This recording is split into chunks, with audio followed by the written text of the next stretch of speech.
Hi, I'm Ben Reppond. I get asked from time to time how we manage money. So I wanted to produce a video showing you and talking to you about how we do manage money, some of our methodologies that we use. There are two components, I'll use the extremes in both cases, of the stock market. There's a period of time in the stock market where we have seen it many times, where the market just goes up and up and up, and the economy can be doing whatever, maybe it's not going up, but somehow the market just keeps going up. And people are very relaxed about their investments. It's like, I'm doing pretty good. And that's one period of time. The other period of time is when things don't go so well. And the other side of this coin is when the market actually collapses. It doesn't happen that often. I went back and looked in the history of stock market crashes, and back to 1800 to present, let's say that's about 220 plus years, there were, if I counted correctly, I think I did, there were literally 22 times that the market crashed. I don't mean a pullback, I mean a crash. And that means that on average, about once every 10 years, the market crashes. Now, as you can imagine, it doesn't happen precisely every 10 years. Sometimes it's further apart, sometimes it's closer together, but on average, these long cycles where the market goes up and then it crashes happen on average about once every 10 years. There are two primary goals in investing, the way we look at it. Our primary goals are, number one, minimize downside risk. That is first. We've got to minimize it. I will accept small losses. The market does go up and down, and part of that is you're going to have to accept some kind of loss. I'm willing to accept small losses. I am not willing to accept deep and prolonged losses. That's different from the traditional investing environment or the traditional investment advisor, who believe that you put certain assets together in a way that you ride the market up and then you ride it all the way down. And then hopefully, if you haven't died from exhaustion in that process, you ride it back up and then you ride it back down. You go through these deep cycles, and maybe you've been through that. In order to minimize downside risk, I don't see how you can do that, because if there were a way to do it just by putting things together, it's just not that easy. You have to adapt to the changing environment in order to minimize downside risk. So first goal, minimize downside risk. Second goal, maximize upside growth as much as possible. We're not going to catch all of the upside. I don't expect to get all of the upside of the market. I don't expect to minimize all of the downside, but I want to do as much of each of those as I possibly can. To illustrate my point, I want to get into the detail of how we manage money. I want to look, first of all, at a macro chart and realize, this is a conceptual slide. So from a macro standpoint, there is a period of time where we're, generally speaking, in a growth environment. The market is, generally speaking, going up. And although defenses need to be in place to protect yourself when it decides to go the other way, you really need to find a way to maximize this growth period. We call that, it's an investment term, it's called risk on. And so I first of all want to deal with the risk on side of the equation, and then I will deal with the other side called risk off. So in this equation, this is a period of time from 2003 to 2009 or 2007. So it's 4 or 5 years. So during that period of time, I now want to break it down into a little smaller period of time. I'll call this more of a micro period, so we can take this and figure out how do we participate in this and maybe even improve upon this during favorable, offensive, upmarket cycles. I'm going to break this down to a 6-month period. This is in 2021 from March 1, 2021 to September 1, 2021, a 6-month period of time. And you can see during this period of time, this blue line represents the S&P 500. It's the Exchange Traded Fund SPY. And that's what it looked like for that 6-month period of time. So that would give us the indication that, generally speaking, most of this period of time is what we call risk on, be invested in the market. If we break that down into 2 parts, we see that the first part is there's growth and there's value kinds of stocks that are inside the S&P 500. There's 500 stocks. So I'm just going to focus on a few of the ones that are the big names that you probably know about and illustrate that some are what we call growth-oriented stocks and some are what we call value-oriented stocks. The S&P 500, the stock market in general, but in particular the S&P 500, contains both growth and value types of companies.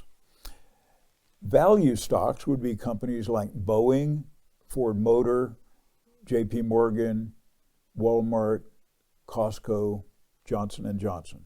Those are what we call value stocks. Well, what is value? Value is companies that primarily focus on profitability, growing profits from one quarter to the next quarter to the next quarter. Every month or every quarter being an improvement in their profitability or earnings.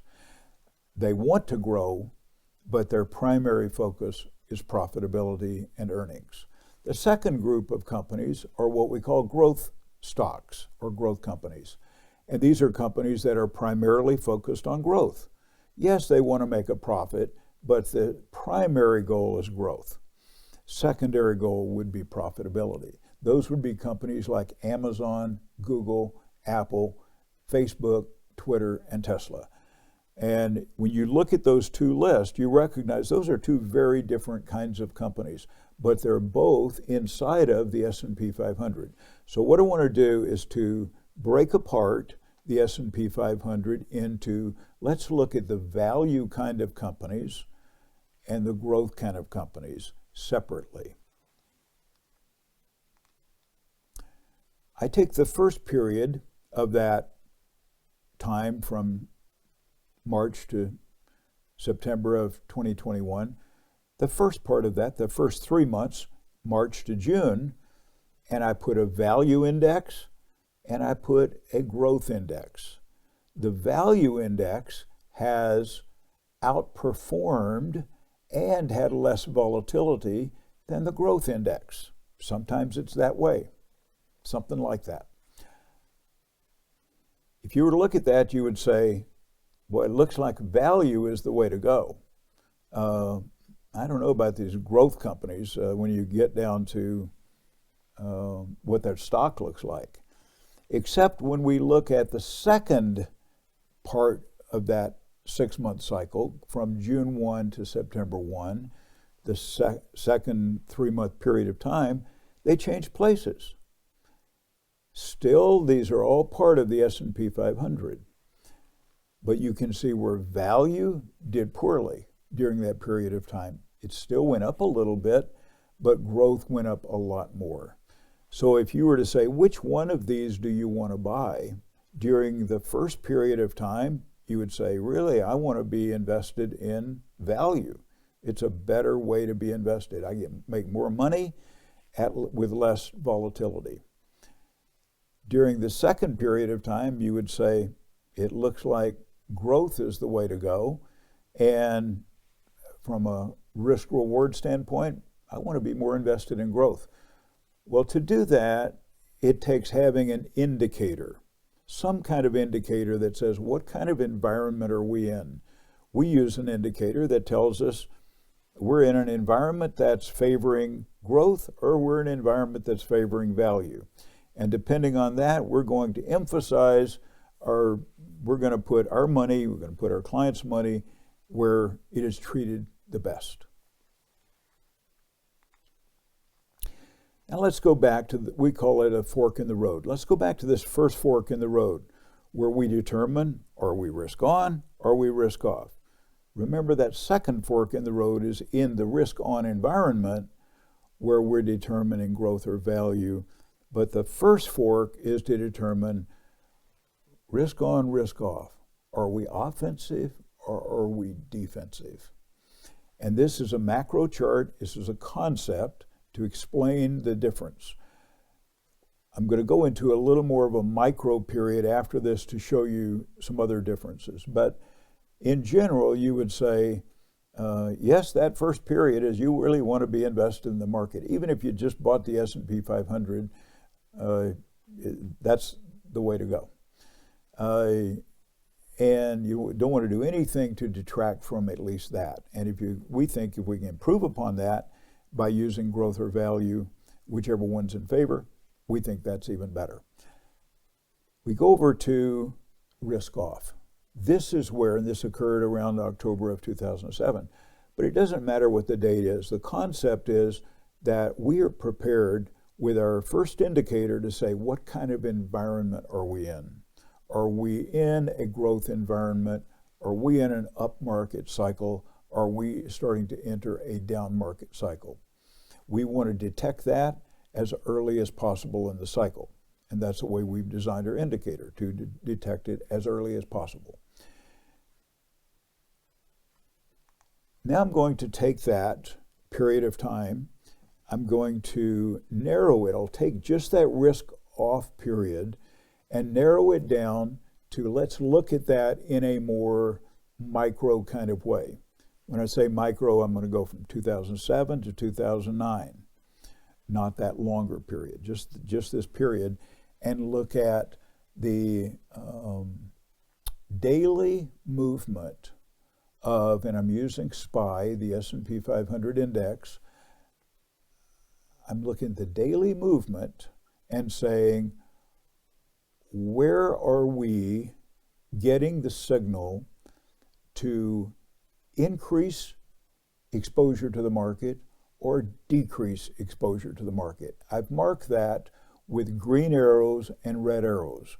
Green arrows tell us this is a period of time where we are increasing exposure to the market.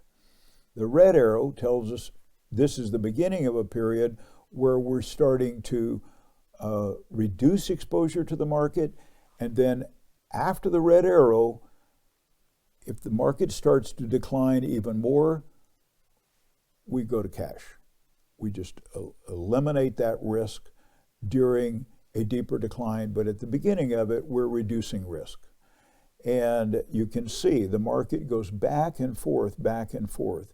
It's never exactly this perfect, but this gives you a conceptual example of how we apply triggers to indicators that tell us which environment are we in. Are we in an offensive environment or are we in a defensive environment?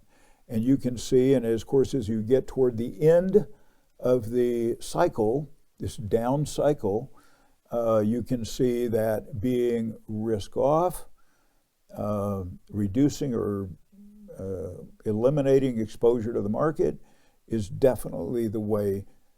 You may not make money there, but you definitely don't want to lose money there. And to the degree to which we can do that effectively, we think we can, to the degree to which we can do that effectively, we're going to preserve money as much as possible in declining market conditions. This is not an environment, although we are risk on at periods, we're increasing exposure for short periods of time, but generally speaking, we would find ourselves in a risk off or defensive position. As we look back on it, we can determine these kinds of things, but as we go forward, into the future, we don't know the future. We don't know that the next year and a half is going to look like this. We didn't know that in 2007.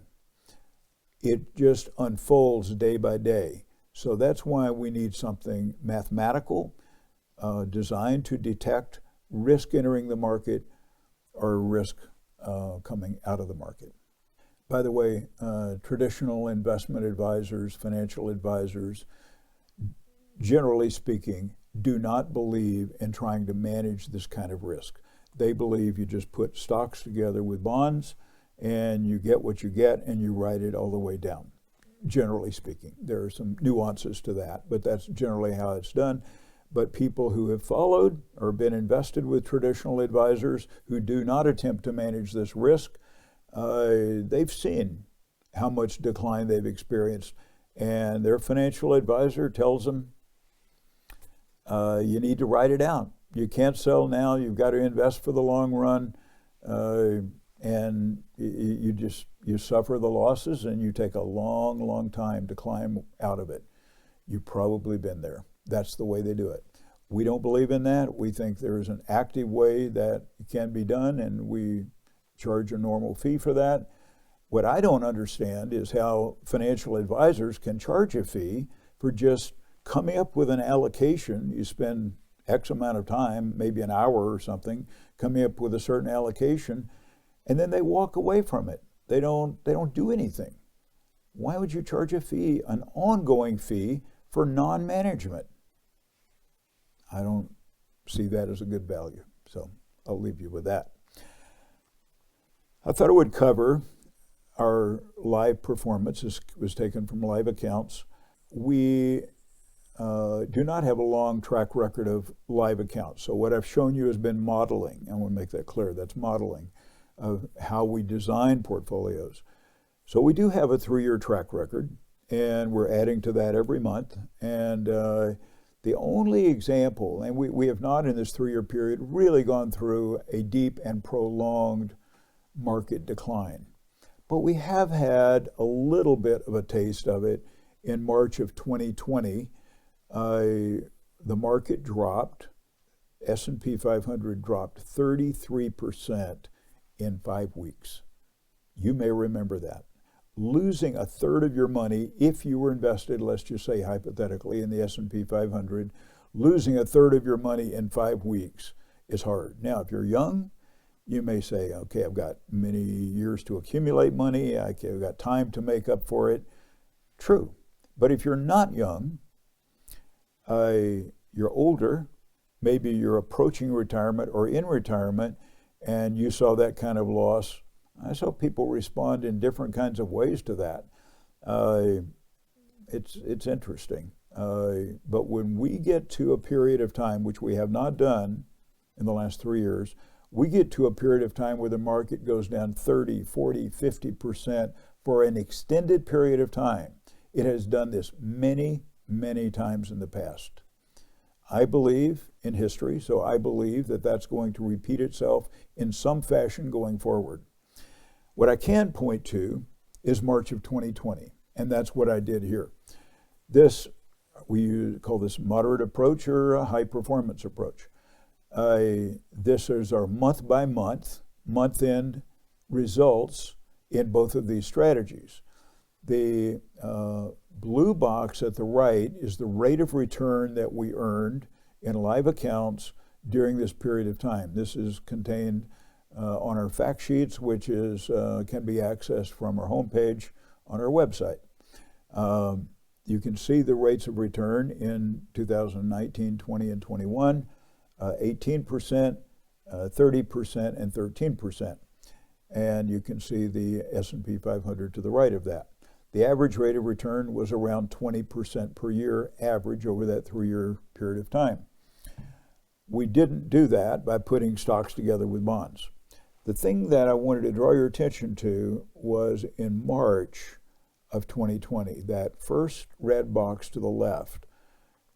That's when the market dropped 33% from late February to late March. We had a gain of 1.92%. So that's the only time we were tested. We were out of the market for 4 weeks. We were in the market the first day of the month and the last day of the month. Our net gain was 1.92%. I wish it could always be that perfect, but it is a test. It is a test for how did we manage risk during a down market environment. The high performance strategy uses leverage, 2 times leverage. We don't recommend that for most investors, but we do have a way to manage downside risk, and occasionally somebody wants something with that much risk in it. In that month, we had a 6.7% gain when the market lost 30%, 33%. And the average rate of return is documented to the right in the blue box, and that's about 38% average per year. So my point is to say this. This is how we manage money. These are some results. This is as much as we can provide. And we are trying every day to fulfill our objective, which is to minimize downside market risk as much as we know how. And when we get to an offensive environment, we want to fully take advantage of that as much as we know how. Thank you for watching. If you have questions, you can feel free to email me or call me. And you can also feel free to make comments in the comment box below. Thank you for watching.